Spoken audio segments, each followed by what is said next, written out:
How do you predict where the real estate market will be in 12 months? Well, today we're here with Brian Higgins from YVR Global to find out. So what's the approach to looking at markets? I mean, there's probably several factors, right? Like economics, politics, what else are we looking at? Geopolitical for sure. From a federal level, this year is going to be an interesting year for sure. And I think 12 months from now, those that own real estate are going to be happy that they held real estate throughout 2025. It's not guaranteed foresight, but I think all in all, it's going to be a fascinating year for real estate for sure. Right. But are there certain metrics that we can look at? Certain metrics. I think when you look at it, if I'm going to start making prediction, and I don't often, I find that those that are making predictions, they're talking on something that they can't confirm. Okay. So if you're going to say the market is going to do this, well, show me the reasoning why the market's going to do that, right? Okay. If you can look back and say, well, the market did 6% last year, you've got statistical data that is going to say it as such. Sure. I've heard a lot of realtors, and I don't want to speak poorly about realtors, but I've heard a lot of realtors say this is going to go up how much? You're right. Right, and that's Yes, a very pretty common. slippery slope to start making claim like that. Because they don't get to control unforeseen circumstances or anything in front of them. So that's a pretty risky maneuver. Well, how is this completely different from finding undervalued properties? Because doesn't that also require some form of prediction? No, because undervalued properties, you're going to make your own statistical analysis at the end of why a property is undervalued, right? But undervalued right now means more valuable in the future. Isn't that what undervalued means? Fair, but typically if a consumer or a buyer comes in and says, I want to find an undervalued property, it's undervalued in the current climate, not the future perceived value. In terms of what the market's going to do, the big predictions, what I would be looking at is peeling back the layers and considering the fact that we've heard in the news so many times throughout this inflationary period, we were at such how many year lows in sales? How many year lows in sales? I talk to clients about it a lot, and it's like if we're an intake city in population and we have seen sales drop below 10-year averages, then at some point there's a big buildup of buyers that want to own, right? And that dam is going to come. So that's a prediction. That's a form of prediction. That is, but that if you look at the statistics though, we can go October, November, December have all shown the positive sales aspect. So that is something that is statistically able to be confirmed. Right, so that is one form of how we predict things. One is the trends of, it's kind of like the stock graphs, right? Totally. What trends are we following? Totally. So what are the trends that we can look at? One is you're like population trends. What other trends do you think we could look at? Yeah, I mean, I think you're going to look at list to sell ratios. I think you're going to look at, when you talk of market, I think there's also so many different sub-segments in pricing, right? So I would look at the sales activity within segments because I think that'll give you a good indication of whether it's going positive or negative at the end of the day. Right. Is there no EBITDA for real estate market prediction? Is there not some sort of math for it? Yeah, that's the big difference between the commerce guys and the real estate guys or gals. It's always tough because if you're buying stocks, you're looking on EBITDA, you're looking at different aspects, but on real estate, you don't necessarily have that same statistical data that is so immediately in front of you. But maybe one of the reasons why real estate typically is less liquid than the stock market, right? Yeah. When you hit sell on a stock market, on a stock, your money's in your account, 24, 36 hours later? You hit list on a real estate transaction, your money it's an unknown timeline for it to come into your bank account. Right. Yeah. So you're recommending don't rely too much on predictions. But a lot of people, especially buyers, they're always watching from other realtors too that the market's going to do this. So you're saying don't look at that, or what should they be considering? Because at the end, I think what they should be looking at is the trends, what is going on, and so therefore I would be again looking at the sales volumes because that's an indication of what I would term consumer confidence, and the sales volumes, if they are increasing month over month over month, then that means that the consumer confidence is coming back into the market. That confidence is what will push pricing higher. Right. So a lot of buyers, I'm pretty sure they take the same approach when buying stocks. They're trying to think, when's the perfect time? We were talking about timing the market, right? So if you're looking at trends, even for this, I think it just, the more you learn, the more you know not to do that. But the less you know, the more you want to time things, when to buy and sell. How do they get over that? How do they just stop trying to find the perfect time to buy or sell? I think the challenge is that if you're again trying to time it, let's look at what the interest rates are going to do this year. January 29th is the next announcement, likely a 25 basis point cut, probably 2 more cuts after that throughout the year, potentially more even now. So interest rates go down. We saw what that did during COVID, right? When money is cheap, people buy. More people can afford to buy, right? Really is what it is. The purchasing power has gone up, 16% from where it was in the summertime. So people can now technically afford more real estate because interest rates have gotten lower. So likely that means that more buyers will be able to buy, which again will bring more sales back to the market, which likely can push pricing because we're not building enough homes. The reason viewers probably watch this video is they want to know themselves if what their realtor is telling them is true. Because what if their realtor is always saying, oh, right now we're predicting this, that's great, you should buy now, or you should sell now, you should transact now. We're not investor relations at the end of the day, right? A lot of the stock guys, it's pump, pump, pump, pump, pump.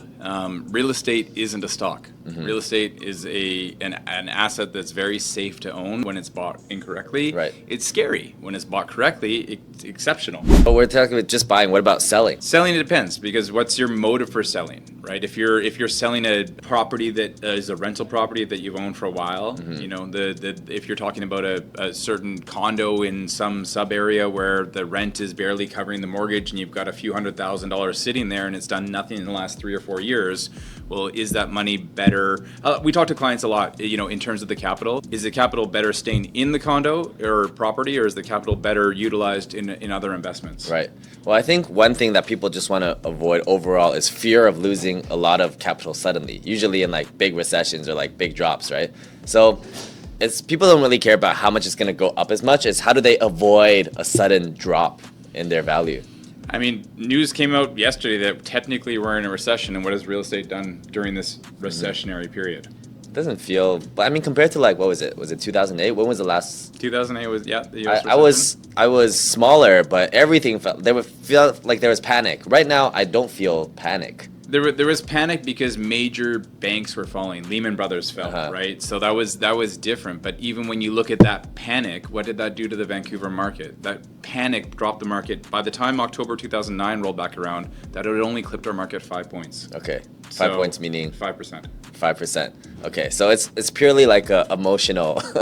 And people that sell on fear are the ones that often get burned. Yeah. Right. Yeah. It's if you're let's put it this way: for the deal hunters out there, what do you buy? You buy a foreclosure, or you buy a seller that's a distressed sale. Why do you buy a distressed sale? Because it's undervalued potentially, right? For the most part. So it's tough because you're selling in fear.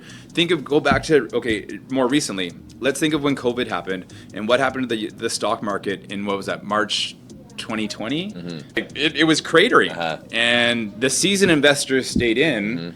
A lot of the fearful ones hit sell, and what happened to that stock market? The stocks came back, and the people that sold got crushed. If it's not good emotion, you're probably going to take a bath. Right. So I think it's really important for the buyer to have emotional stability, because real estate is just much more stable than the stock market. As long as you can manage to stay in, just take your time to evaluate decisions. 100%. I mean, if you look at where properties are right now and where they were previously, it's always in our city. It's always going to be a good asset to hold. Right. It's always going to be a good asset to hold. But it's don't sell in fear, and don't buy on heightened expectations that are unrealistic. Right. Well, this advice is for the majority of people who aren't doing this as a business. But for people who want to do it as a business, like yourself, who has done it as a business before, prediction is important, right? I don't know if prediction is truly important, because if you're trying to predict what the future value of that asset is going to be, could you not be setting yourself up for failure? Yes. Well, rental income business is less on that. But if people were flipping homes, then it'd be more important. Yeah, but we've got an anti-flipping tax now. Okay, so no more flipping. Okay, what if we were to generalize this more across North America, where people do flip in some places? You see a lot of hype in Arizona. I was just down in Tulum, Mexico. There's a ton of hype down there. You look at the prices. Real estate? Oh, it's insane. Okay. It's insane. Because of why? Flow of capital, right? Possibility of people thinking that they're going to get unbelievable rental returns on the assets. You've seen a very steep incline on value.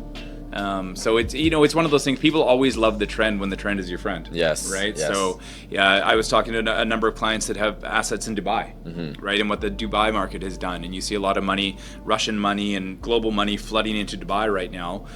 So it's interesting because you can get caught up in the hype as a buyer. So you really want to know where you're going to place capital, and if you're going to go over the border or over into Mexico, you also want to know the tax rules too when you were to possibly bring that money back. Right. Well, those are the things I'm scared of the most when everything's going up. I almost never buy when things are going up. Well, I'm a pretty risk averse investor. For sure. But yeah, like for you, is there ever a time to buy when everything's going up?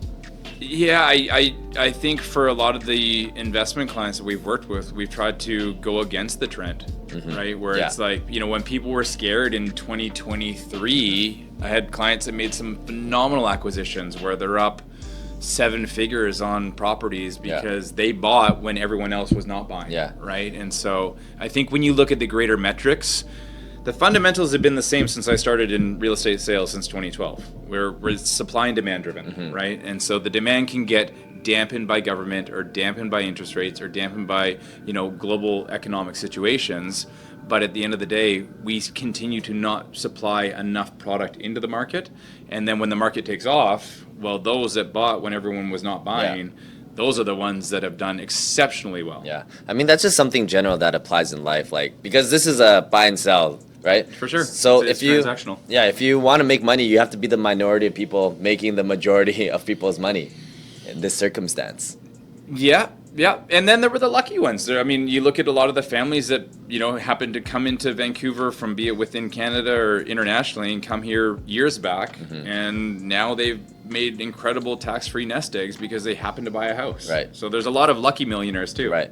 So what I learned from this, I don't know if it's correct or not, is for real estate, because it's not like the stock market, fluctuations aren't crazy. Just get in first. But once you get in, it's also important to diversify in real estate. Yeah, I think fluctuations can be as good as the stock market. If I look back at where I started and where I am now, if I had that capital in the stock market, I would say I'm wealthier because of real estate than I would be wealthier from the stock market. Right. So I would say real estate can outperform the stock market.